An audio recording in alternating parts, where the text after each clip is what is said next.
전작권이 한국으로 넘어오면 전쟁이 났을 때 누가 실제로 작전을 지휘하게 되나요? 전작권이 전환이 돼서 현재 기조대로 진행이 돼서 한국군으로 넘어오게 되면 미래연합사는 한국군 사성장군이 사령관을 맡게 될 것이고, 현재 한국군은 미군 사성장군이 부사령관을 한다고 적시를 해놓고 있지만, 미국은 제2차 세계대전 이래로 동일계급의 타군 지휘를 받은 사례가 단 한 번도 없거든요. 그래서 미군은 당연하게도 이 부사령관의 계급을 삼성으로 낮출 겁니다. 그럼 미군 사성은 어디로 가냐? 현재 일본에서 창설 준비 중인 단일 전구 사령부의 사령관으로 갈 거예요. 한국군의 생각하고 다르겠죠. 현재는 연합사가 50대 50 비율로 한미 양측이 근무 중에 있습니다. 그래서 현재 기준으로 말씀드리면 전시가 되면 연합사 예하에 여러 군정별로 구성군 사령부가 구성이 돼요. 연합 지상 구성군 사령부는 한국군 지상군을 중심으로 구성이 돼서 우리 한국군의 지작사령관 사성장군이 지휘하게 되어 있습니다. 연합 공군 구성군 사령부는 미 7공군을 중심으로 창설이 되거든요. 그렇다 보니까 미 7공군 사령관이 지휘를 하죠. 연합 해군 구성군 사령부는 항모전례를 가지고 있는 미 7함대를 중심으로 창설이 돼서 미 해군 사령관이 7함대 사령관이 지휘를 하게 되어 있습니다. 연합 해병 구성군 사령부는 한국군의 해병대 사령부를 중심으로 구성이 되거든요. 창설이 되거든요. 그래서 한국군 해병대 사령관이 지휘를 하게 됩니다. 연합 특수전 사령부는 미 특수전 사령부 소컴의 지휘관이 지휘를 하게 되어 있어요. 그러니까 이런 것들이 왜 그러냐? 자산을 중심으로 편성이 되기 때문입니다. 실질적으로 전투력을 투사할 수 있는 자산이 어느 국가가 비율이 더 높은가에 대해서 편성이 되기 때문에 현재로는 이렇게 되어 있어요.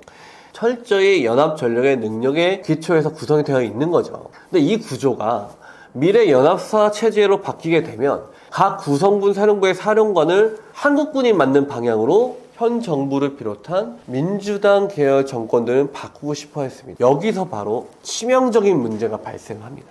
100번 양보를 해서 연합지상 구성군은 한국군이 지휘한다 쳐도 한국 해군이 지금 항공모함을 가지고 있나요? 항모작전에 대한 교범이나 교리가 있나요? 없죠. 거기에 대한 이해가 없으니 지휘를 할 수가 없죠. 항모도 없고 함재기도 없지 않습니까? 현재 한국 해군은 F-35B 도입 논쟁 때 제가 목격을 한 건데 F-35A, B, C의 차이점을 구분하지 못하는 장교도 있었습니다. 그런데 그런 한국 해군이 연합해군 구성군 사령부를 지휘한다? 한국 해군이 SSBN의 전략 초계 작전을 이해할 수 있나? 핵추진 잠수함을 운영해 본 적이 없는데 불가능한 얘기로 보여집니다. 공군 역시 마찬가지죠. 전자전기 한 대 없는데 전자전을 한국 공군이 운영을 한다? 만약에 피디님께서 미군이면 그 지휘에 따르시겠어요? 그렇기 때문에 미군은 미래연합사 체제로 바뀐다고 하더라도 핵심 전략 자산들은 미군이 가지고 있도록 현재도 협상을 진행하고 있습니다.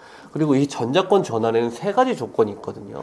첫 번째, 연합 방위를 주도할 한국군의 핵심 능력이 확보되었는가? 두 번째, 북한의 핵미사일 위협에 대한 우리 군의 필수 대응 능력이 구비되었는가? 세 번째, 전작권 전환에 부합하는 한반도 및 지역 안보 환경이 조성되어 있는가? 이 세 가지가 전부 충족이 돼야 전환 조건이 충족이 됐다라고 평가를 하고 있는 겁니다. 이 중에서 한미 양측이 평가 중입니다라고 지금 말하고 있는 부분이 한미 연합방위를 주도할 수 있는 한국군의 핵심 능력이 확보되었는가에 대해서 평가를 하고 있는 거예요. 두 번째 조건, 북핵에 대한, 북핵 미사일 위협에 대한 필수 대응 능력이 우리 군이 갖춰졌는가를 평가 검토가 현재 진행이 되고 있는 거죠. 그래서 이 첫 번째 조건에 대한 기본 운영 능력 평가인 IOC 평가는 현재 종료가 됐고요. 완전 운영 능력 평가인 FOC가 현재 진행 중입니다. 그 다음에 완전 임무 수행 능력 평가인 FMC를 진행하도록 되어 있죠. 근데 이 중에서 시메텔이라고 하는데 연합 임무 필수 과제 목록이라는 게 있어요. 이게 155개 항목이 있는데 여기에 대한 평가가 상당 부분 진전이 되었다라고 한미 양측에서 공통적으로 얘기가 나오고 있습니다. 일부 언론에서는 완료가 되었다라고 보도를 한 언론도 있어요. 그런데 지금 피디님께서 말씀하신 질문에서는 전작권 전환이 마치 당연한 것처럼 이제 질문을 해주셨는데 왜 전환이 계속 회자가 되느냐 생각을 해보면 아마 구독자님들 대부분께서 그렇게 상식을 들으셨을 것 같아요. 상식적으로 전자권이 전환이 돼서 전시가 되면 미국이 한국군을 마음대로 떡 주무르듯이 주무를 것이다. 그 논리가 있어야 전환을 하든 환수를 하든 회복을 하든 할 거 아니에요. 그죠? 그런데 실상은 그렇지가 않습니다. 앞서도 말씀드렸다시피 연합사는 50대 50으로 근무를 하고 있어요. 그래서 한국군이 됐건 미군이 됐건 어느 한쪽도 주도를 할 수가 없는 구조입니다. 저는 이것도 사실 조금 비효율적인 구조라고 봐요. 그리고 앞서 말씀드렸다시피 한미연합사령관의 사령관이 한국군 4성 장군이 되고 미군 부사령관이 3성 장군이 되면 각 구성군 사령관이 한국군 4성 장군이 되고 각 구성군의 부사령관이 미군 3성 장군이 되면 또는 미군 2성 장군이 되면 미국이 자산을 보낼까요? 예를 들어서 한국군 미래연합사 사령관이 야, 미 7함대 당장 튀어와 항모전단 전개시켜 B2 보내 SSBN 어딨어 SLBM 날려 라고 지시하면 미군이 그걸 할 수 있을까요? 자신들의 지휘체계 아래 있지 않은데 그렇게 돼버리면은 미군은 아마 그 자산들을 일본에서 창설한 단일정부 사령부 예하로 묻고 그 단일정부 사령부를 유엔사랑 같이 묶을 겁니다. 현재 우리가 미래연합사를 만든다 하더라도 유엔사라는 조직이 그대로 남아있거든요. 그래서 같이 결국은 통제를 받게 되어 있어요. 결론적으로 굉장히 위험한 상황에 초래될 수 있는 겁니다. 미군이 이런 자산들을 보내는 소극적이거나 안 보내더라도 우리는 책임을 추구할 수가 없어요. 왜? 미군 장성들의 지휘 아래 없잖아요. 보내더라도 보낼 때마다 비용을 청구할 겁니다. 항모전단 한 번 띄울 때마다 스텔스기 한 번 띄울 때마다 돈이 얼만데요. 공짜로 할 수 없죠. 자, 그러면 미래 연합방의 전력을 한국군이 주도를 할 수 있는가? 거기에 대한 핵심 자산인 ISR 자산, 감시정찰 자산이죠. ISR 자산, 미사일 방어, 전자전, 전략타격, 병참 분야를 한국군이 독자적으로 또는 한국군이 미군을 주도해서 끌고 갈 수 있는가? 없습니다. 단언적으로 없습니다. 그렇기 때문에 미국이 이 부분들을 ISR, 전략자산, 미사일 방어, 전자전, 전략타격, 병참 분야는 미국의 독자적인 권한이다 라고 협의를 하고 있다고 앞서 말씀드렸던 부분인 거예요. 특히 한국이 가장 필요로 하는 확장 억제에 관련된 부분은 미 대통령 승인 사안입니다. 그래서 미군 장성이 뭐 해줄 수가 없어요. 이렇다 보니까 한국군이 지금 이것들을 주도할 수 있는 능력도 없고 앞으로 구성할 수 있는 여력도 사실 없습니다. 현재 한국군이 가지고 있는 감시정찰 역량은 현실적으로 작전적 중심을 넘어가지 못해요. 현재 4251 집단군이 전방에 깔려 있는데 이 4251 군단의 후방 중심을 넘어서 정찰할 능력이 한국군은 없습니다. 이제 겨우 위성 5개 띄었을 뿐이에요. 24시간 감시할 수 있는 능력이 없습니다. 그렇다 보니까 현재도 이 감시정찰 역량의 거의 대부분을 미국에게 의존하고 있거든요. 지휘 통제라도 되느냐? 링크 16이라든지 이렇게 현대화되어 있는 현재 나토군이 보유하고 있는 첨단 C4의 C2 체계를 한국군은 보유하고 있지 않습니다. 보유하지 못했어요. 얼마 전에 해군의 CEC 함정 지휘 통제 체계를 미국으로부터 구매를 하려고 했는데 미국이 판매 거절했죠. 그렇기 때문에 한국군은 현재 연합 자산을 효과적으로 지휘할 수 있는 C4ISR 능력이 없습니다. 위성 현재 5개밖에 없다고 제가 말씀드렸어요. 이걸 24시간 감시를 하려면은 수십 개를 더 쏘아 올려야 됩니다. 그런데 위성을 적극적으로 기동을 시켜서 24시간 감시 정찰을 한다. 만약에 북한의 텔이 움직였으면 위성이 공전하고 있는 궤도에서 변경을 시켜가지고 텔을 추적해야 될 거 아니에요. 그럴 때마다 위성체에 들어가 있는 연료를 쓰게 되어 있습니다. 그러면은 2, 3년 단위로 이 위성이 계속 소모될 거예요. 소모되면은 궤도 낮춰서 낙하시키고 새로운 위성 또 쏘아 올려야죠.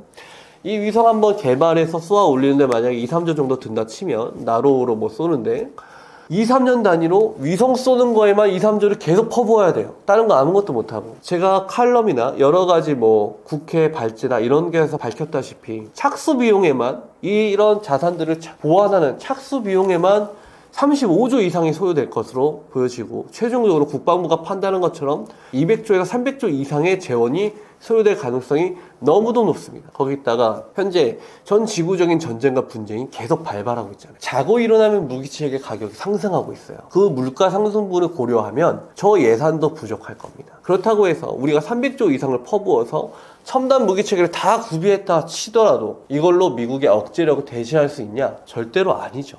그러면 다 그렇다 치고 지휘 역량이라도 가지고 있는가? 즉 연관장교급, 대위급 이상, 소령급 이상의 연관장교, 장성단의 지휘 역량을 획기적으로 늘릴 교육이 필요합니다. 너무도 절실하게 필요해요. 각 교육기관들, 육대라든지 고군반이라든지 나중에 이제 장성교육반이라든지 이런 곳에서 장기간 교육을 시키면서 현대전도 교육을 시켜야 되고 전쟁사도 교육시켜야 되고 전략도 교육시켜야 되고 폴밀게임도 교육시켜야 되고 이렇게 장기적으로 체계적으로 교육할 수 있는 교육 시스템이 현재로는 되어 있지 않습니다. 그래서 수박 겉핥기식으로 정말 뭐 나와 있는 뭐 정답지 외워서 시험 보는 그 수준으로 현재 공부를 하고 있거든요. 우리 장교들 수준 굉장히 높습니다. 엄청나게 뛰어나고 훌륭하신 분들이에요. 실제로 만나서 대화를 해보면. 그런데 그분들이 장군이 됐는데 왜 수준이 제3자가 봤을 때 낮아 보이는가? 저는 교육체계에 문제가 있다고 봅니다. 그래서 전자권을 전환을 하기 전에 이런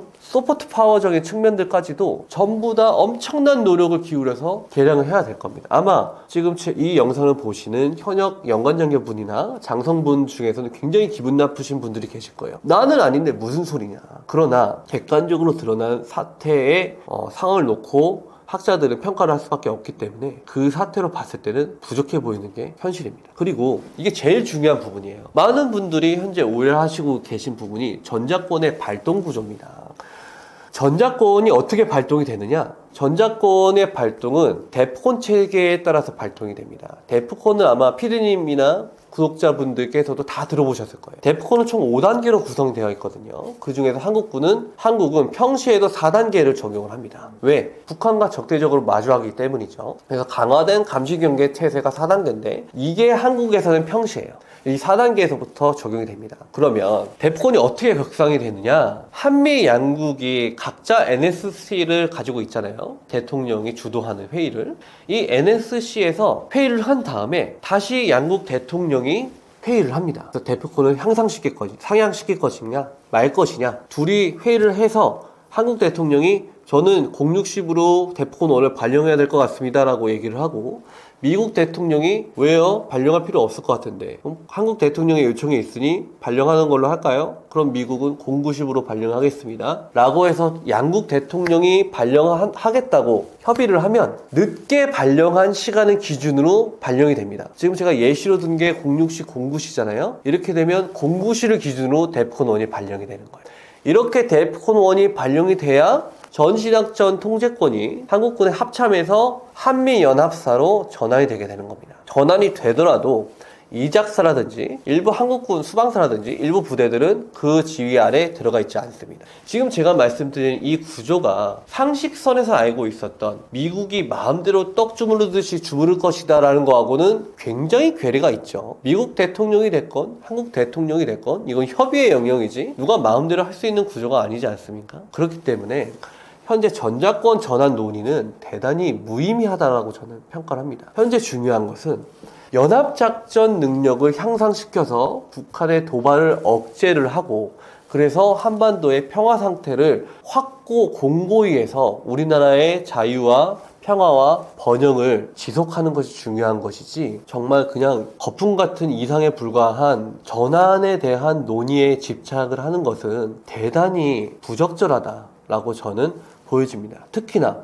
앞서 제가 말씀드렸던 그런 것들 능력이 갖춰져 있지 않은 상태에서 북한의 테리어, TBM, 전술탄도탄 전력만 260대가 넘습니다. 그런데 이 260대의 텔 중에서도 KN-23은 텔당 2발, KN-24는 텔당 4발의 탄도탄을 가지고 있어요. 그런데 한국군이 국방백서에서 현재 공개하고 있는 텔의 수량은 60대가 전부입니다. 한국군이 가지고 있는 현무 탄도탄들은 텔당 1발이에요. 그 다탄두도 아니에요. 근데 그 60개의 텔 안에 현무3 순항미사일과 현무2, 현무2A, 현무2B, 현무2C, 이 탄도탄, 현무4, 현무5 탄도탄이 다 들어가 있는 거예요. 바꿔 말하면은 한국군이 반격하겠다고 또는 선제 타격하겠다고 동시에 날릴 수 있는 탄도탄의 수량은 60발을 넘길 수가 없습니다. 현실적으로 그렇죠. 공군력이 우세하지 않느냐? 한국군은 전자전 능력이 없어요. 전자전기가 없기 때문에 전시에 전자전기가 없는 상황에서 한국 공군이 독단적으로 넘어가서 북한의 중심에 위치한 북한 전략군의 테일들을 파괴할 수 있는 수단은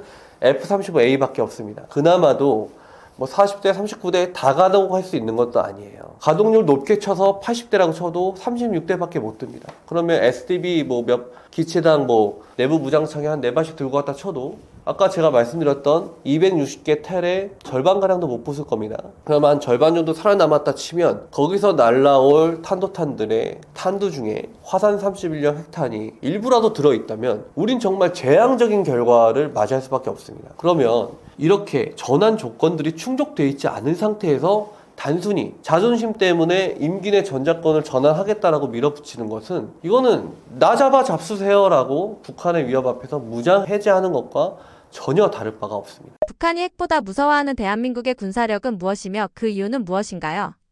북한이 가장 무서워하는 거는 심리전입니다. 왜냐? 저게 실제로 북한군 장병들에게 막대한 영향을 미치거든요. 그러니까 이게 우리가 대북방송 스피커나 현재 특검에서는 뭐 잘못된 거라고 지적을 하고 있지만 군사적인 시각으로 봤을 때는 드론을 날려서 전단지를 살포할 수 있는 심리전도 가능한 거죠. 그런 것들이 북한 입장에서는 대응이 안 돼요. 왜냐면은 김씨 일가 3대 세습을 해오는 동안 북한 주민들 입장에서는 정말 얼마나 힘들었습니까? 본인들도 이제는 알아요. 아, 우리가 정말 못 먹고 못 산다. 남한에 비해서. 그 세뇌가 장마당 세대에 진입하면서 전혀 먹혀들고 있지 않거든요. 그러다 보니까 북한이 이제 김정은이가 내세우고 있는 게 반동문화 배격법이라든지 이런 것들을 처벌을 강화시키면서 평양 문화어라든지 두 국가 체제, 한국과의 국경선 작업 이런 것들을 지금 하고 있잖아요. 이게 괜히 나오고 있는 게 아니에요. 저 심리전의 영향, 심리전에는요, 민간단체에서 부양하는 풍선도 심각한 영향을 미치겠지만 우리 국군이 설치해서 트는 대북방송 스피커가 북한의 전연사단 후방까지 미치거든요. 북한 입장에서는 이건 대응이 안 돼요. 거기다가 지금은 이제 현 정부 들어와서 아마 취소가 됐나? 확인을 해봐야 될 것 같은데 AM 주파수로 쏘는 주파수 라디오가 있어요. 자유아시아 방송인가? 제가 방송 제목은 정확하게 생각이 안 나는데 북한으로 쏘는 방송이 있습니다. 그것들을 북한 주민들은 청취를 할 수가 있어요. 또 중국과의 접경 지역에서는 한국의 전파가 잡히거든요. 그러니까 한국 드라마, 한국 영화, K-팝 재밌는 거 제가 하나 말씀드릴까요? 예전에 2022년일 것 같아요.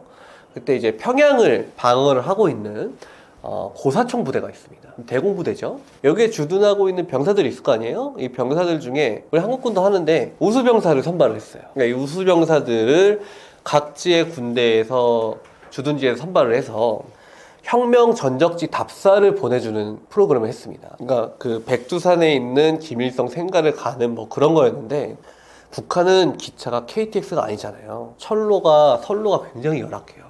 기차 가다가도 쓰고 천천히 가고 속도 자체가 느리고 그러단 말이에요. 그러니까 이게 평양에서 출발했다고 해도 백두산까지 가는데 너무 오래 걸리는 거예요. 그러니까 이게 그냥 방치해 놓으면 애들 잠밖에 더 자겠어요. 그러니까 거기서 이제 레크레이션을 시켜준 거예요. 오락 시간을 가졌는데 평양에 방어하는 그 고사포 부대에 선발된 모범병사가 BTS 피땀 눈물 춤을 춘 겁니다. 그래서 그걸 보고 있던 정치부 보위원이 너희 아새끼 그 춤 어디서 배웠어? 하고 남조선 춤 아니래? 잡아냈어요. 그래서 끌려갔습니다. 근데 그 보위원 어떻게 됐을까요? 보위원도 처벌받았어요. 너는 어떻게 하는 거야?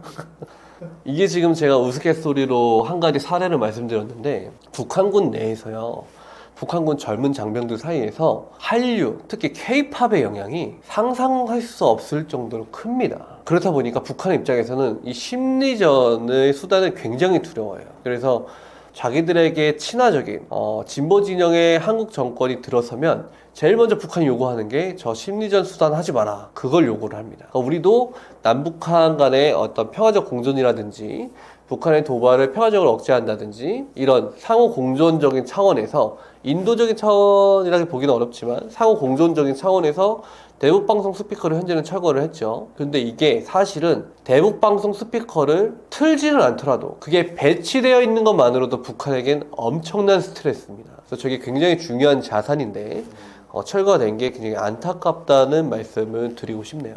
북한군이 병력은 많지만 전투력은 낮다고 합니다. 북한군의 가장 큰 약점은 무엇이라고 보시나요? 전혀 잘못된 얘기입니다. 지금까지 북한을 연구했다는 학자들, 군 내에서 근무하는 장교들, 군 출신의 어떤 군 내외의 연구자들, 이런 사람들이 주로 한 말이 북한은 뭐 피죽도 못 먹고 북한군은 낙후돼 있고 숫자만 많고 그렇게 얘기했어요. 그러니까 전쟁이 나면은 뭐 무조건 절대적으로 우리가 이긴다느니 그런 영상들이 있잖아요. 서울의 방어력이 무슨 말도 안 되게 강해서 서울은 절대 뚫리지 않는다느니 무슨 무기가 더 우세하니까 우리가 무조건 이긴다느니 전부 거짓말입니다. 왜냐? 승패는 알 수 없는, 전쟁은 불확실성의 영역이고 안개 속에 있는 마찰의 연속이거든요. 무슨 일이 발생할지 모르는 겁니다. 그래서 승패는 아무도 몰라요. 아프가니스탄에서 미군이 그렇게 철수할 줄 누가 알았나요? 베트남 전쟁에서 미국이 질 줄 누가 알았나요? 미국이 왜 졌죠? 베트남한테? AK 소총밖에 없는 베트공들한테? 알 수 없는 얘기입니다. 그래서 그런 말 했던 전문가 치고 전방부대에서 한 번이라도 지휘했던 사람 없고요. 장교의 입장에서 적을 연구해 본 사람이 한 명도 없습니다. 제가 봤을 땐 그래요. 전쟁은요, 무기로 하는 게 아닙니다. 전쟁은 의지와 의지의 싸움이에요. 어느 쪽의 의지가 더 강하냐가 전쟁 승패에 결정적인 영향을 미칩니다. 또 전쟁은요, 또 다른 수단을 동원한 정치의 연속입니다. 무슨 말이냐? 나의 정치적인 목적을 상대에게 강요하기 위해서 하는 정치적 수단의 하나가 전쟁이에요. 무기는 그 기술적 요소, 특히 전략은 전쟁의 목적을 달성하기 위해서 전투를 수행하는 걸로 구성되어 있는 거거든요. 지금 제가 드리는 말씀은 클라우제비츠가 한 말입니다. 무기는요, 그 전략을 이루는 전쟁의 목적을 달성하기 위해서 구성되어 있는 전투를 사용하는 기술들, 그 기술을 구성하는 것 중에 하나가 무기일 뿐인 겁니다. 그러니까 무기만으로 이긴다는 사람은 다 거짓말인 거예요. 현대전에서 북한군이 약하다? 전혀 그렇지 않습니다. 우크라이나 쿠르스크 전투 당시에 상당히 현대화되어 있었습니다. 우크라이나 군이 현재 사용하고 있는 드론 전력, 멈티 전력은 미군도 현재 우크라이나한테 배우고 있어요. 미국과 서방의 유럽 여러 나라들이 우크라이나를 정말 물심양면으로 도와줬잖아요. 그래서 우크라이나는 현재 굉장히 높은 수준의 현대전을 치르고 있습니다. 그런데 그 우크라이나군이 북한군한테 패배했어요. 어디서? 쿠르스크에서. 북한군 경보병 여단들 3개가 투입된 전투가 있었습니다. 여기서 북한군 경보병 여단들이 40km, 50km를 각각 우회해서 우크라이나군 한 개 부대를 3면에서 둘러싸는 포초 공격을 가했습니다. 그 과정에서 북한군은 막대한 희생을 치렀습니다. 언론에서 잘 알려지다시피 엄청난 희생을 치렀어요. 그래서 전투는 누가 이겼나요? 북한군이 이겼어요. 플레이오버 전투라는 전투입니다. 그게. 병력은 전장에서 가장 중요한 상수입니다. 군대의 규모, 그 국가가 가지고 있는 전력의 규모, 상비 전력의 규모, 예비 전력의 규모는요, 전쟁을 감당할 수 있는 가장 중요한 변수예요. 그런데 현재 북한의 지상군 전력은 100만에 가깝거든요. 특수작전 병력만 20만 명입니다. 근데 현재 한국군은 계속 줄어들고 있죠. 병 복무 기간을 문재인 정부 때 18개월로 줄였죠. 저를 비롯해서 많은 사람들이 반대했었습니다. 왜? 단순히 병 복무 기간이 줄어드는 게 아니라 상비 사단의 숫자가 줄어들거든요. 상비 사단의 숫자가 줄어들면 전시에 즉시 가용한 지금 전력이 사라지는 겁니다. 그만큼. 또 상비 사단의 숫자가 줄어드니 그만큼 예비 전력의 숫자가 줄어들죠. 이거는 국가의 전쟁 지속 능력을 파괴하는 행위인 거예요. 거기다가 18개월 병 복무 기간으로는 주특기조차 숙달이 어렵습니다. 예전에 24개월로 유지를 하고 있었던 이유가 있는 거예요. 그 상식적으로 봤을 때 병역 자원이 줄어들어서 군대 규모를 유지할 수 없으니 18개월로 줄어야 된다라는 논리가 성립이 되려면 북한의 위협이 그만큼 같이 줄어들었어야 돼요. 근데 위협은 그대로고 오히려 더 늘어났죠. 그런 상태에서 단순히 우리가 인력이 부족하니까 줄이겠다. 그러면 실제 전장에서는요, 엄청난 전투력 비율 차이로 역전돼 버립니다. 개별 무기 측엔 당연히 우리가 더 우세합니다. 우리가 더 많은 돈을 썼으니까요. K2 전차, 북한의 천마 최신형 전차 있잖아요. 천마 20. 그 전차보다 K2 전차가 훨씬 우세하죠, 당연히. K9 자주포, 북한의 M2018 자주포보다 당연히 우세합니다. 천무 다련장 로켓, 북한의 방사포들보다 당연히 더 우세합니다. 그런데 숫자에서 이렇게 밀려버리면 그 기술적 우위가 수적 우위에 상쇄돼 버려요. 그게 전투력 비율에서 나타나거든요. 거기다가 북한군 전력들은 한미연합군의 첨단 전력에 맞서서 비대칭 전력을 키워왔습니다. 그간. 그래서 결코 저 전력들을 무시할 수가 없어요. 그런데 바로 이 북한군의 강점이 동시에 북한군의 최대 약점입니다. 바로 군수 문제죠. 북한군은요, 너무도 많은 무기체계를 운영합니다. 한 개 보병 사단 안에 있는 화포만 따져봐도 107mm 방사포, 122mm 자행포, 152mm 자행포, 122mm 방사포, 일부 전연사단 주타격 방향에서는 240mm 방사포가 온 것도 있어요. 지금 제가 꼽은 화포의 수량만 5종류예요. 그럼 이 5종류의 화포를 유지하고 그들이 쓸 탄약을 보급하고 그 수리부속과 연료와 탄약이 5배, 10배, 20배 폭증할 수밖에 없죠. 전직 상황에서는. 그 군수보급 역량이 북한의 국가 생산 능력으로는 결단코 감당할 수가 없습니다. 러시아조차도 지금 30만 정도의 병력을 감당할 수가 없어서 저 지경인데 북한이 전시에 100만이 넘는 군대의 군수보급을 무리 없이 해준다? 자국 혼자의 힘으로 불가능하죠. 우리도 뭐 북한의 전쟁 지속 능력 타격을 안 할 게 아니기 때문에 또 바로 동시에 자국의 역량을 벗어난 대군주의를 유지를 할 수밖에 없고 그래서 북한군의 약점이 계속 되고 있는 거예요. 북한군도 그들 스스로 알고 있습니다. 초모병력이라고 하거든요. 북한군의 이병 장병들은 초모되는 병사들의 숫자가 너무 적어서 우선순위를 지금 정하고 있는 형국이에요. 그래서 전략군부터 배치하고 그 다음에 뭐 기갑 기계화부대 배치하고 그 다음에 보병사단 배치하고 뭐 공병부대 배치하고 뭐 그런 순으로 순위를 정해서 배치하고 있거든요. 그런데 대신에 북한은 병 복무 기간이 10년, 12년 정도 됩니다. 그러다 보니까 그게 120만 년 숫자가 유지가 되는 거죠. 북한도 이 약점을 알고 있어요. 언제까지 이걸 유지할 수 없다는 걸. 북한도 인구 절벽이거든요. 우리랑 좀 원인은 다르지만. 그런데 북한에는 통치 철학 중에 총대 철학이라는 게 있습니다. 모든 권력은 총구에서 나온다는 거예요. 그러다 보니까 이 총구의 권력의 힘을 독재자가 유지를 하기 위해서는 방대한 규모의 군대를 이끌고 있다는 위상이 필요한 겁니다. 여기에다가 언젠가는 한미동맹을 파탄시켜서 주한미군을 연합사를 해체하고 그 다음에 주한미군을 한반도에서 철수시키고 한미동맹을 파탄시켜서 한국이 고립이 되면 핵 타격을 가하면서 반드시 적화 투기를 하겠다라는 게 북한의 야욕이거든요. 전혀 변하지 않았습니다. 그들이 지금 헌법보다 위에 있는 가치로 추구하고 있는 조선노동당 규약에서도 이게 변하지 않았고요. 북한의 헌법에서도 변하지 않았어요. 그리고 걔네들은 헌법에 핵 타격하겠다고 명시하고 있는 작자들입니다. 그러다 보니까 북한 입장에서는 원래 핵무력을 이렇게 건설을 하고 급속도로 핵무력의 숫자를 늘려나가면 반대로 재래식 전력을 절약할 수 있어야 되거든요. 대부분의 핵무력의 파이를 키운 국가들은 재래식 전력을 그만큼 줄였습니다. 왜? 핵을 가지고 있으면 함부로 공격을 못하니까 돈이 많이 들어가는 재래식 전력을 줄이는 게 맞아요. 상식적으로. 많은 국가들이 그렇게 해왔습니다. 근데 북한은 현재 120만의 전력 구면을 유지한 상태에서 이 군대가 가지고 있는 전투력을 향상시켜 나가고 있어요.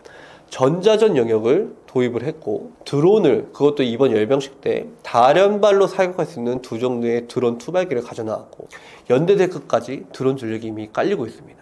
4단급 이상 지휘부에는 인공지능 결심 체계가 보급이 되고 있고 러시아의 ESUTK라는 전술 지휘 통제 C4I 체계가 있는데 이걸 도입해서 4단급 이상 지휘부에는 깔고 있어요. 깔려 있어요.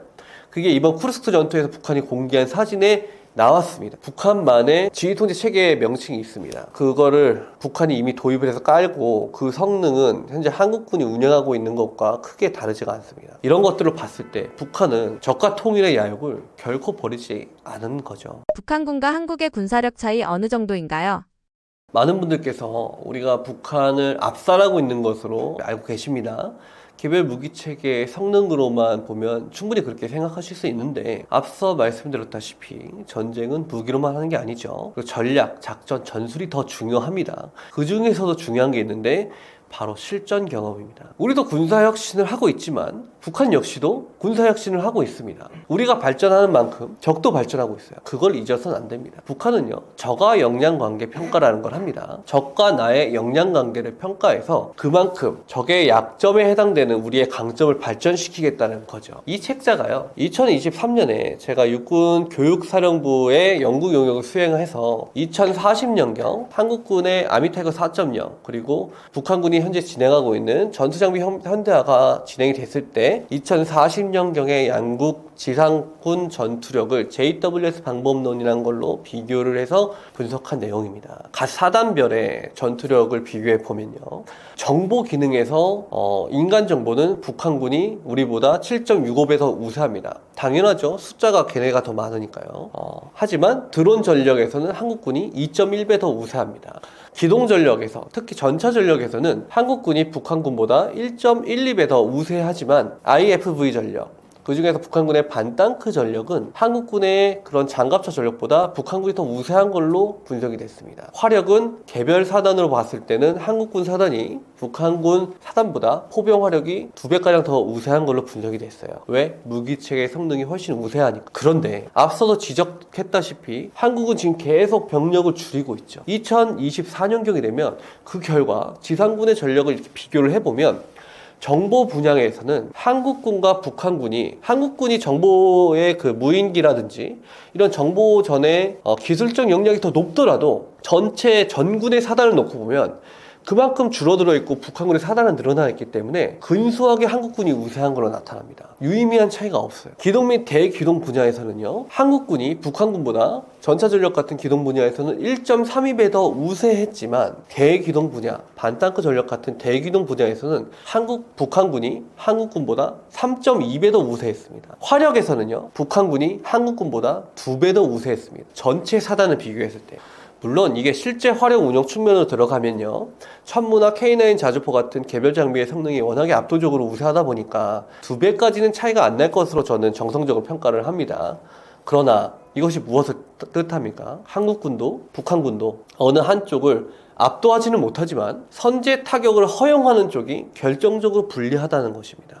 특히나 병력이 열세한 한국은 북한군에게 저 막대한 2배 이상의 화력을 선제 타격을 허용해버리면 그게 핵 타격이 아니더라도 회복 탄력성이 결여되어 있기 때문에 심각한 결과를 초래할 수 있습니다. 지금 우리요, GOP 라인에서부터 방어선이 쭉 후방으로 펼쳐져 있잖아요. 그걸 페바, 알파, 브라보, 찰리, 델타라고 하는데요. 전방사단들의 병력에 그 GOP 부대에 GOP 대대가 있을 거 아니에요? 이 GOP 대대에 현재 병력의 140%를 배치해줘야 돼요. 왜? GOP에서 휴가 가고 뭐 외출 외박하고 전역하고 이런 것들을 충당하면서도 간단 없는 연속적인 경기 작전을 완벽하게 수행하려면 100% 병력을 항상 유지해야 되니까.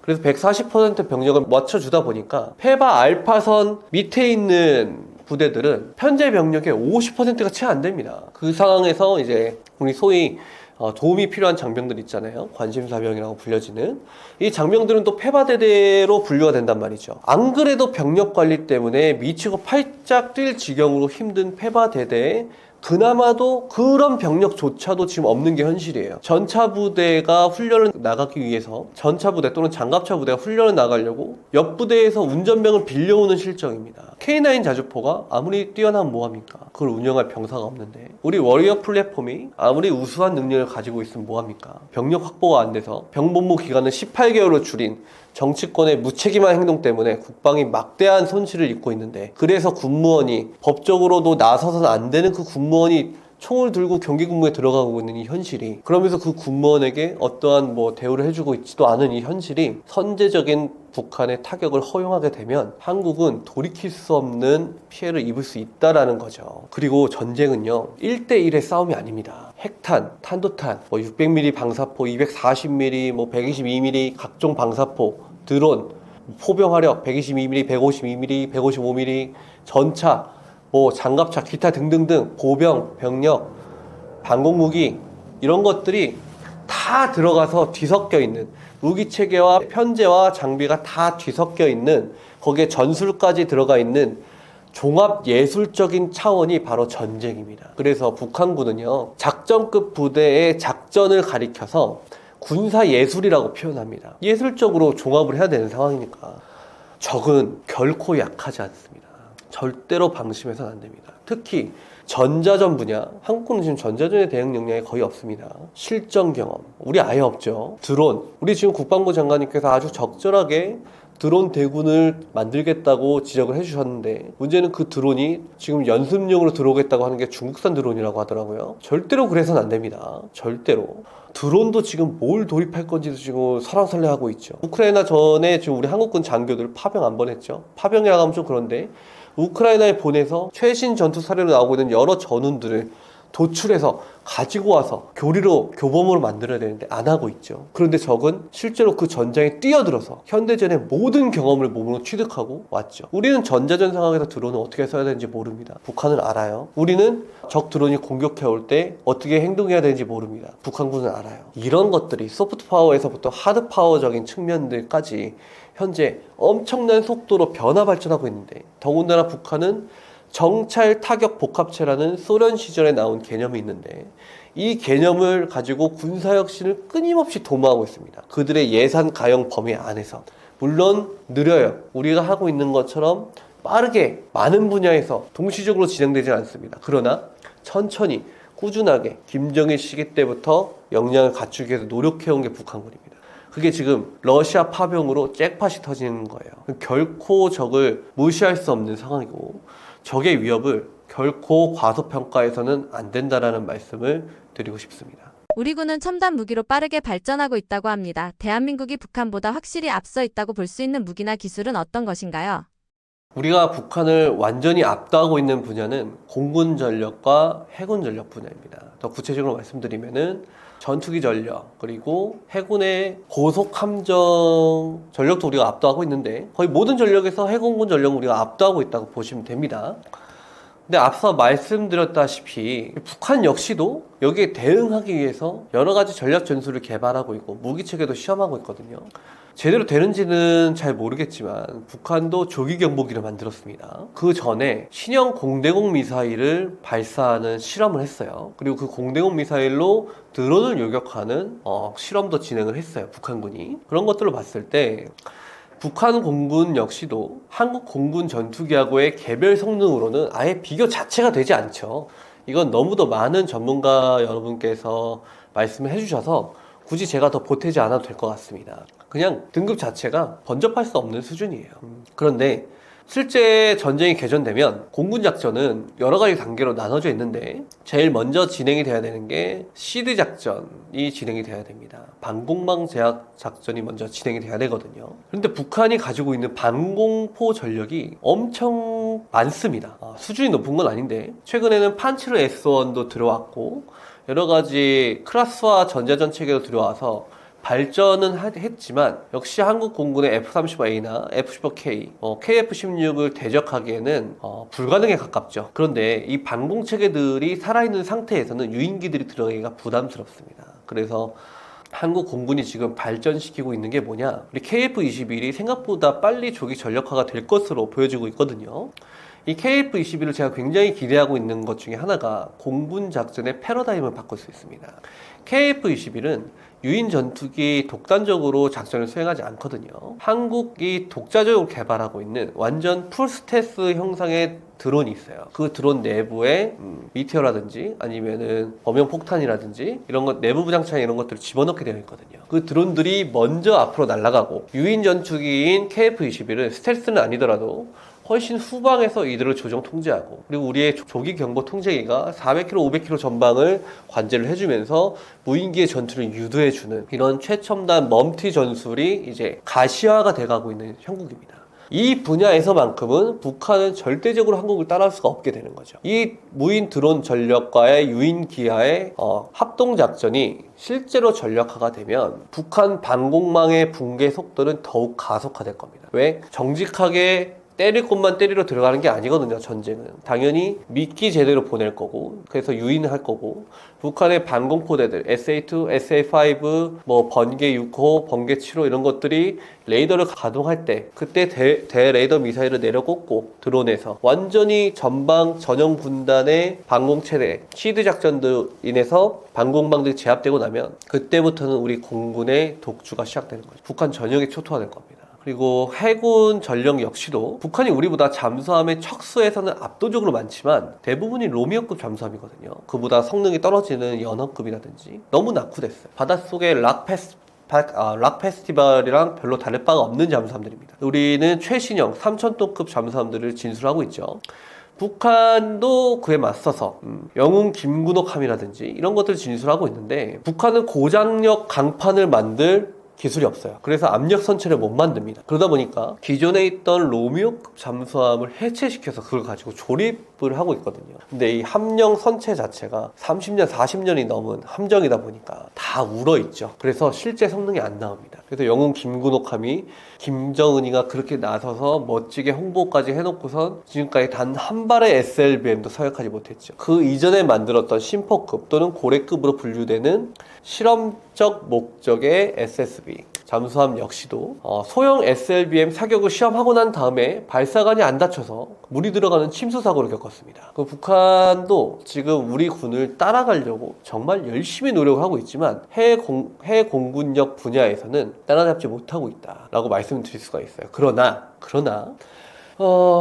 이런 부분들 개별 함정, 개별 전투기 이런 것은 당연히 우리가 우세한데 문제는 역시 악마는 디테일에 있습니다. 우리가 이지스함을 만들어서 이지스함의 BMD 탄도미사일 요격 능력을 왜 부여했을까요? 북한의 탄도탄 위협으로부터 방어하기 위해서 그 BMD를 비싼 돈을 주고 기술을 미국으로부터 수입한 거 아니겠어요? 스파이 레이더 체계도 마찬가지고요. 근데 정작 그 이지스 구축함들이 탄도탄을 요격할 SM-3 요격탄이 없습니다. 국회 국방위에서 SM-3를 들여오도록 승인을 했는데 아직까지도 SM-3가 각 함정에 다 탑재가 못되고 있어요.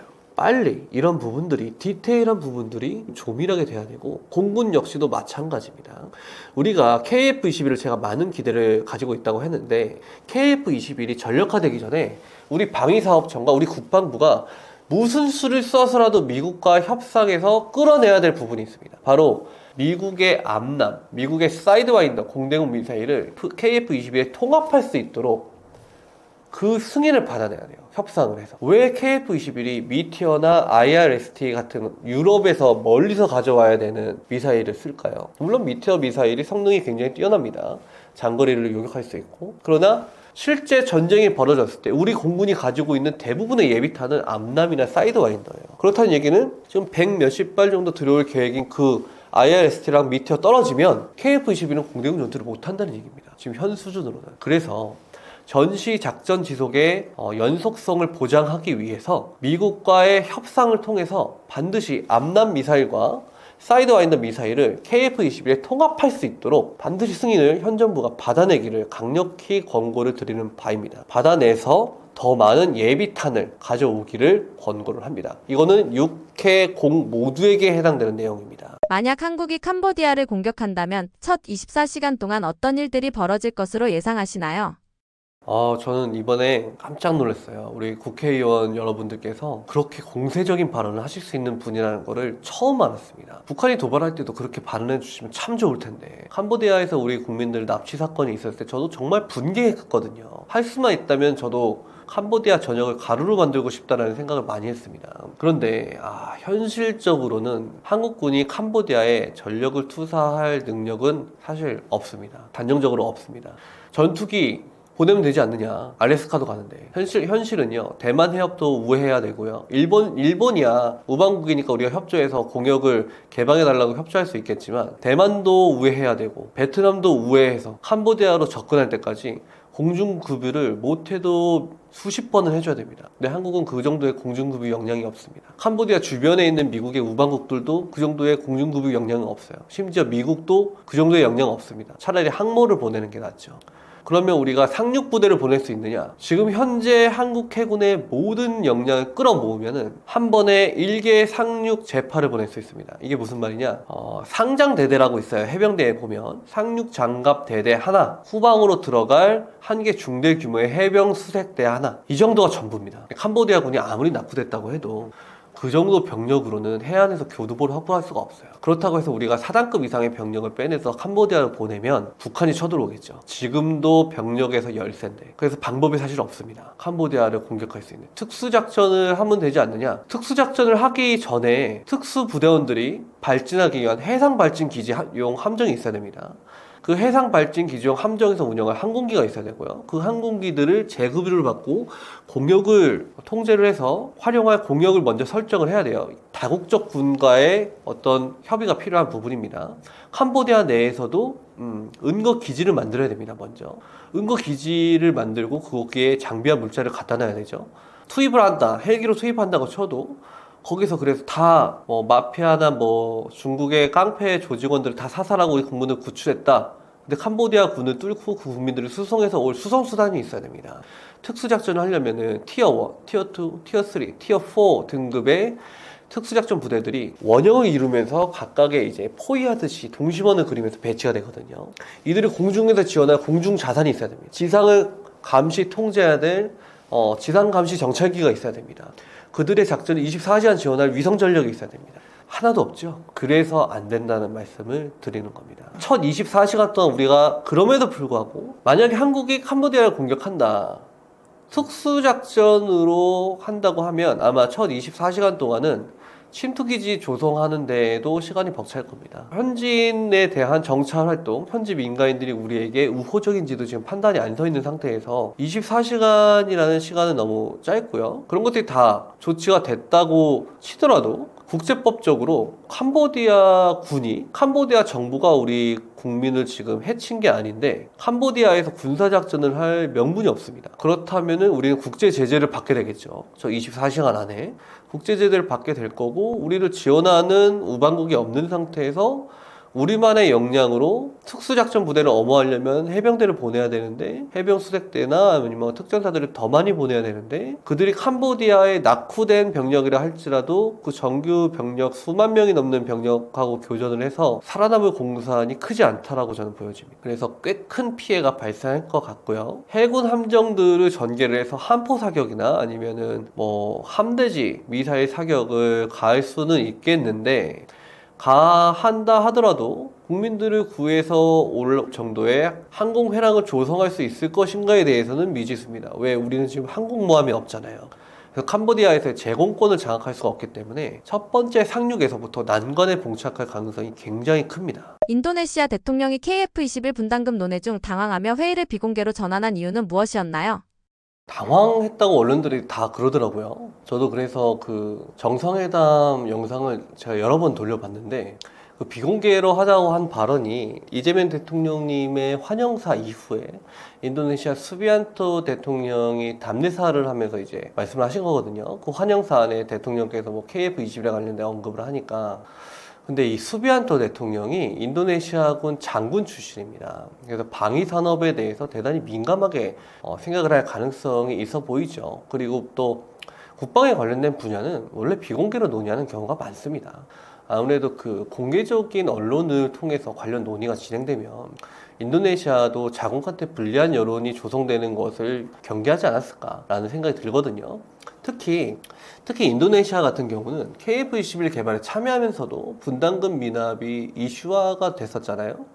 그래서 아마 더 민감했을 겁니다. 거기다 우리는 정말 양보할 만큼 양보했어요. 제가 방위사업청 담당자였으면 저는 인도네시아 퇴출시켰습니다.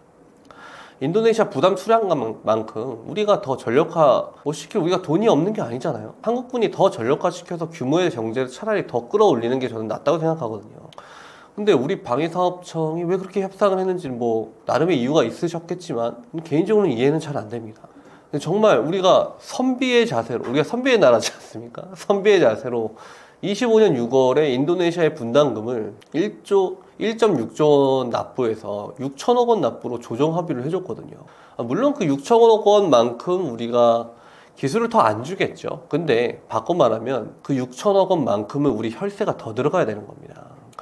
이렇게 약속을 지키지 않는 국가라는 이미지가 현재 발전하고자 하는 인도네시아의 국가 이미지하고는 전혀 부합하지 않거든요. 그래서 그 인도네시아 자국의 이미지에 굉장히 치명적일 겁니다. 그래서 이 KF-21 논의가 나오는 것 자체를 부담스러워했을 가능성이 높고 그래서 비공개로 논의하자고 했다고 저는 생각을 합니다. 인도네시아가 KF-21 개발에 참여하면서도 분담금을 완납하지 못한 이유는 무엇이었나요? 하나는 돈, 나머지 하나는 계획적이라고 저는 생각을 합니다. 인도네시아를 살펴보면 한 1만 7천 개 정도의 섬으로 구성되어 있는 세계 최대 규모의 군도 국가입니다.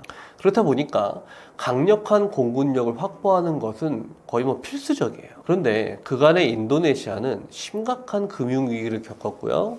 또 동티모르에서 인권 탄압 이슈가 있어서 그래서 미국으로부터 무기 금수 조치를 굉장히 오랫동안 받았어요. 그 결과 2025년 현재 인도네시아 공군이 가지고 있는 전투기 전력들을 살펴보면 F-16AB 완전 초기형이죠. 이거 2대, F-16AM과 F-16BM 요거 8대, F-16C 블록 25, 32 이것도 초기형입니다. 18대, F-16D 5대, 수호이 27 SK 2대, 수호이 27 SKM 3대, 수호이 30 MK2 11대, 이렇게 49대가 전부예요. 근데 이 중에서 그나마 쓸만한 건 F-16CD 23대, 그리고 수호이 30 MK2 11대가 전부입니다. 그렇다 보니까 인도네시아 입장에서는 지금 당장 공군력을 현대화해야 하는 순간인 거죠. 할 수밖에 없는 입장인 거고요. 그런데 문제는 인도네시아의 국방비가 이걸 뒷받침하지 못합니다. 어떤 분은 그러세요. 인도네시아의 분담금 미납이 코로나19 영향 때문이다. 관광산업으로 먹고 사는 나라 아니냐. 이렇게 말씀하시는 분도 계신데, 인도네시아는요, 그 훨씬 전인 2017년 하반기부터 분담금 납부를 체납했습니다. 이게 무슨 뜻이냐? 이 가치 공동개발 연구가 시작된 게 2016년이거든요. 1년 반 정도 지나고 나서부터 체납하기 시작한 거예요. 거기다가 그러면 인도네시아가 경제가 너무 안 좋아서 체납할 수밖에 없던 상황이었냐? 개발도상국이니까 그럴 수 있는 거 아니냐? 아닙니다. 2019년까지 인도네시아는 매년 5%의 견실한 경제 성장률을 보였고요. 코로나19가 극성이었던 2020년에만 마이너스 2.1%를 성장을 했지, 그 이후에는 21년엔 3.7%, 22년엔 5.3%, 23년에는 5% 성장을 보였어요. 굉장히 높습니다. 그런데 인도네시아 국방비는 늘지 않았어요. 여기서 알 수 있는 거죠. 인도네시아는 경제 성장을 가속하기 위해서 국방비를 통제하고 있다.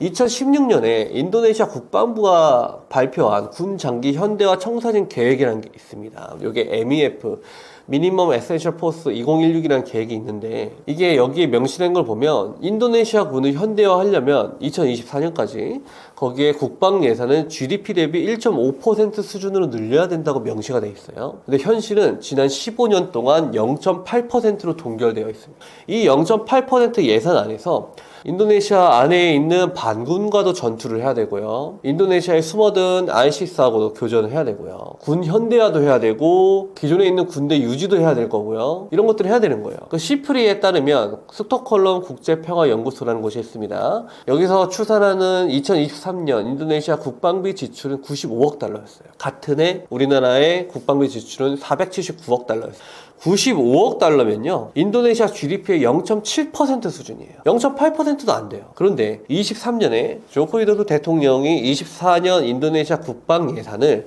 20% 향상시킨 250억 달러로 인상할 것을 승인을 했거든요. 이게 2023년에 실제로 쓴 금액이 근데 95억 달러였던 거예요. 대통령은 250억 달러로 인상해도 좋다라고 승인을 해줬는데 실제로 쓴 돈은 95억 달러였다는 거죠. 이들이 KF21 공동개발 사업에 정말 진심이었으면 이렇게 예산을 집행할 수는 없는 거죠. 여기에 더 큰 문제는 애시당초 인도네시아는 제 시각에서는, 저의 주관적 시각입니다. 제 시각에서는 기술만 빼먹고 한국이 준 시제기로 자국산 전투기를 개발해서 본인들이 팔아먹으려고 했던 정황적 의도까지 보여지거든요. 그런데 이 행태가 비단 한국에게만 적용되고 있는 것이 아닙니다. 인도네시아는요, 2022년에 프랑스하고 무려 81억 달러의 라팔 전투기 42대를 구매하겠다고 계약을 체결해요.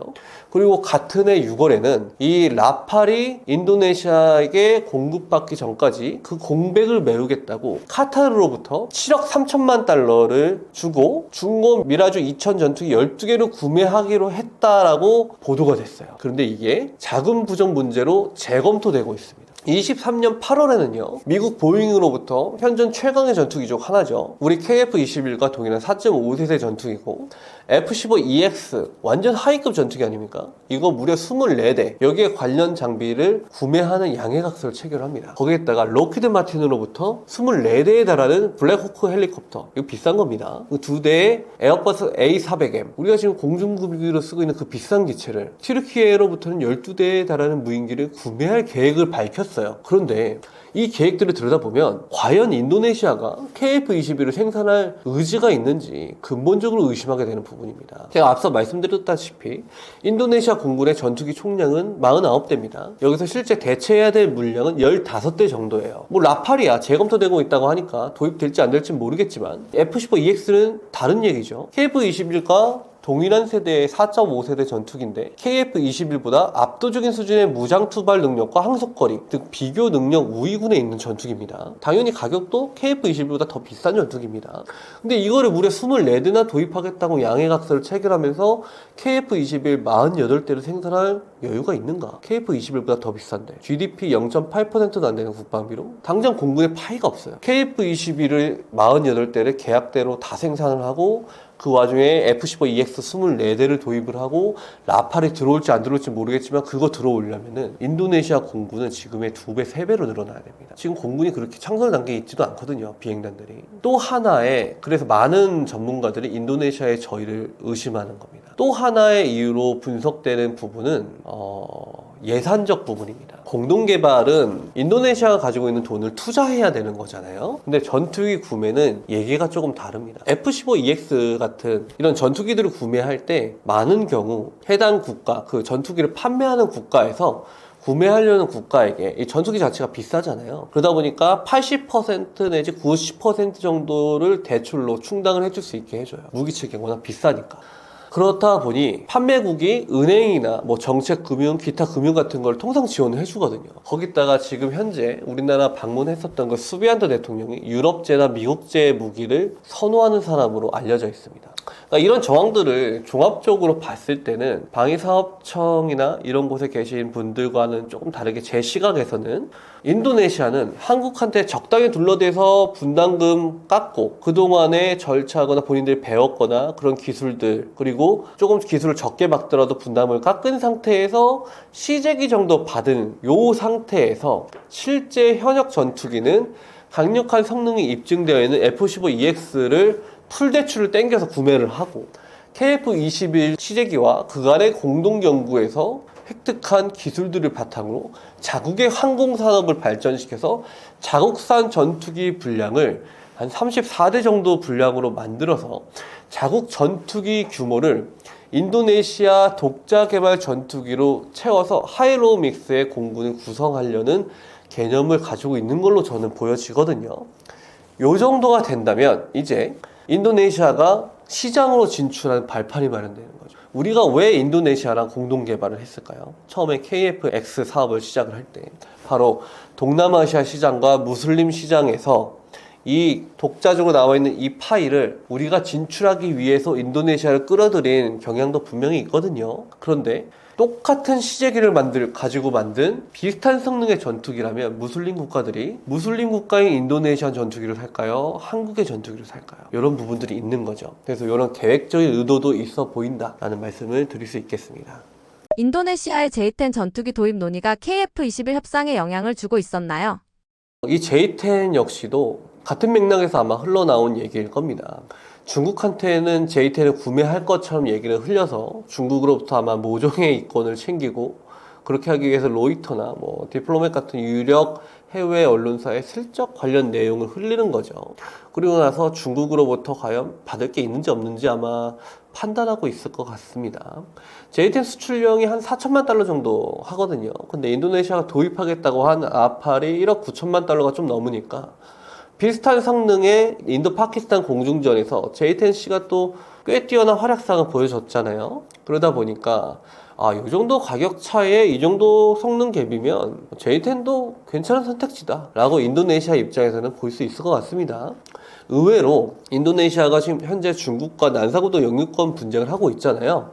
그런데 그런 인도네시아인데 의외로 중국제 무장을 꽤 많이 운영하고 있습니다. 물론 J-10은 검토 단계지 도입은 아닙니다. 도입을 하더라도 수호이 27을 대체하는 정말 한정적인 수량일 거예요.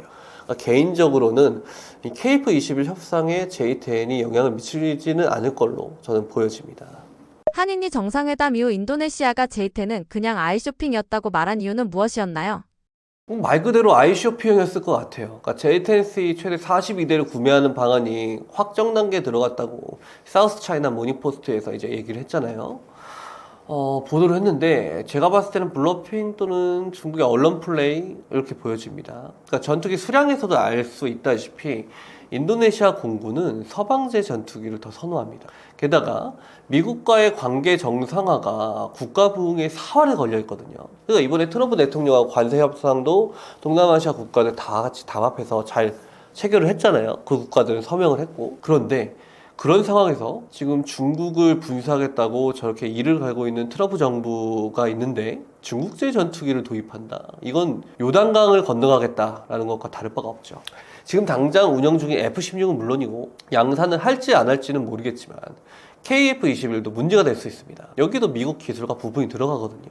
그렇기 때문에 뭐 장갑차나 대함 유도탄 같은 거는 몰라도 전투기 분야에서는 중국제를 도입하기가 아마 어려울 겁니다. 특히나 러시아제 수호이 계열 전투기들도 현재 미국의 대러 제재 때문에 부품 수급이 인도를 통해서밖에 조달이 안 됐는데 그나마도 현재 트럼프 대통령이 가하고 있는 관세 전쟁 때문에 인도도 이걸 더 이상은 판매를 할 수 없는 상황이 됐거든요. 그래서 여의치가 않아요. 중국, 러시아 측의 전투기를 구매하는 선을 넘는 행동은 아마 이거는 인도네시아 입장에서는 결코 이득이 될 게 없기 때문에 아마 말 그대로 아이쇼핑이었을 가능성이 있어 보입니다.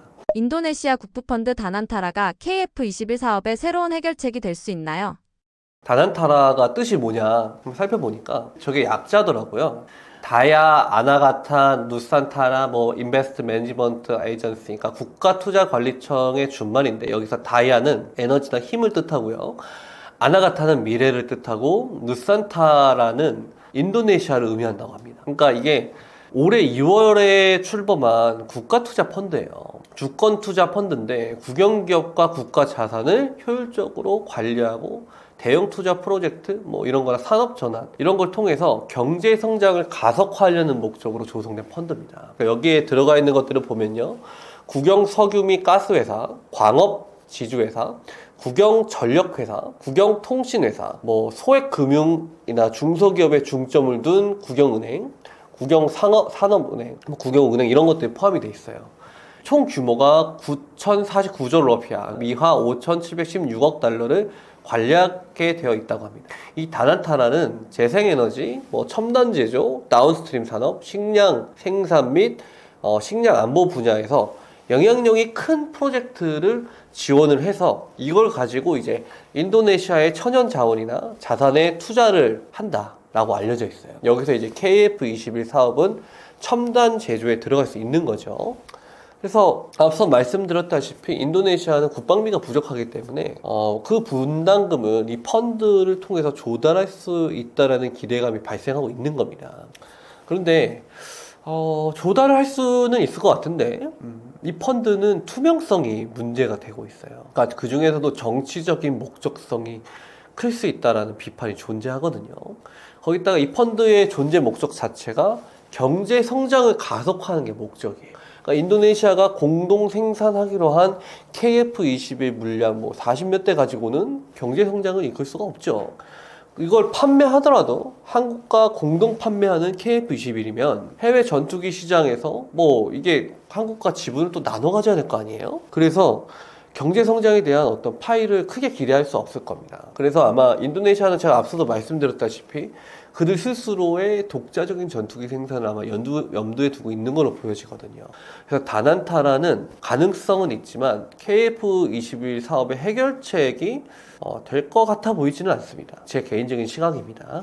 이번 협상을 통해 한국이 얻은 가장 큰 외교적 성과는 무엇이었다고 보시나요? 무엇보다도 인도네시아와 경제, 산업 분야의 협력을 확대한 걸 꼽을 수 있어요. 인도네시아는 정말 풍부한 천연 자원을 보유하고 있거든요. 그 중에서도 니켈 분야에서는 아마 세계 최대 매장국 중에 하나일 겁니다.